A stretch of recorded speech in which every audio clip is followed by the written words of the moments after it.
Japan's Diet passed a new crypto law on July 15th. 3 weeks later, the Financial Services Agency reorganized its supervisory structure and created a Crypto-asset and Stablecoin Division. But many of the detailed rules that will determine how a business can operate in Japan still need to be written. Welcome to episode 92 of Japan Digital Asset Weekly by Wakyodo. The new division is part of the FSA's first major reorganization since 2018. Its supervisory workload has expanded as payment services, electronic money, and crypto businesses have come under its remit.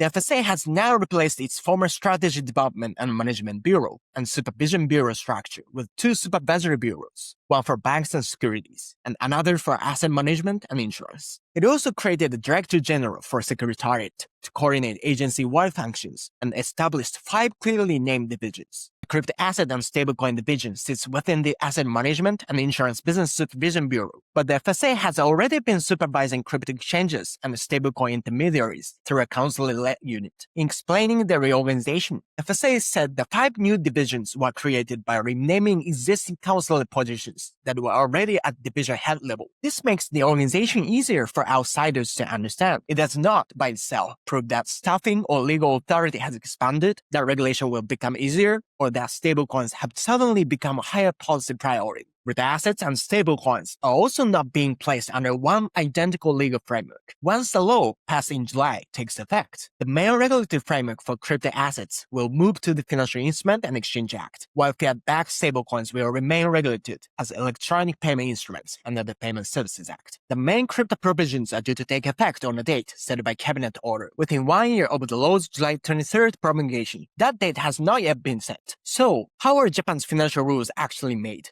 Think of the process in 3 stages. First, before the Diet, a regulatory issue may develop over several years through market incidents, international standards, and business needs and discussions between government and industry. Industry associations identify operational problems. Supportive lawmakers can turn those issues into political priorities. The FSA then conducts research, convenes advisory working groups, and prepares policy proposals and draft legislation. The recent crypto reform followed this broader pattern. Japan's ruling party publicly called for a review of crypto regulation in December 2024. The FSA published a discussion paper in April 2025, followed by 6 meetings of the Financial System Council's working group on crypto asset systems between July and November. The group issued its report in December. The government submitted the bill in April 2026, and the Diet passed it on July 15th. In my work as Vice President of the Japan Crypto-asset Business Association, I see that public milestones often follow industry work to identify practical problems and develop proposals. Regulation is not designed by one ministry or one group acting alone. In Japan, passage of a financial law by the Diet is often midpoint, not the end. Cabinet orders, Cabinet Office ordinances, supervisory guidelines, public comment responses, and registration practice still translate law into operating conditions. That is why a new department name, a political proposal, or even a past law is not a complete operating rule. Global firms need to track which stage the process has reached before deciding when to enter Japan or redesign a product. For example, in May 2026, the FSA amended the Cabinet Office Ordinance to expand the types of trust interest established under foreign law that can qualify as electronic payment instruments when the foreign framework is considered equivalent to Japan's. A related amendment expanded the corresponding exclusion from treatment as securities under the FIEA. Those changes took effect on June 1st. Technical instruments below the level of an act materially changed how certain foreign stablecoin structures could be treated. For global firms, the lesson is simple. Track the stage of the process. Read the FSA's discussion papers, Financial System Council materials, and public political proposals. After legislation, monitor draft orders and ordinances, public comment responses, supervisory guidelines, and the FSA's annual strategic priorities. These sources reveal how the framework may apply to your product. Japan's regulatory process can look slow from outside. Much of the decisive work happens before and after the public vote. Understanding that timeline can determine when to engage, when to redesign a product, and when the rules are mature enough to support a market entry decision. If your company is evaluating in Japan, Wakyodo helps global digital asset firms understand the market, identify potential partners, and determine the right entry approach. Contact us through our website to discuss your plans. Thank you for watching, and see you next Monday.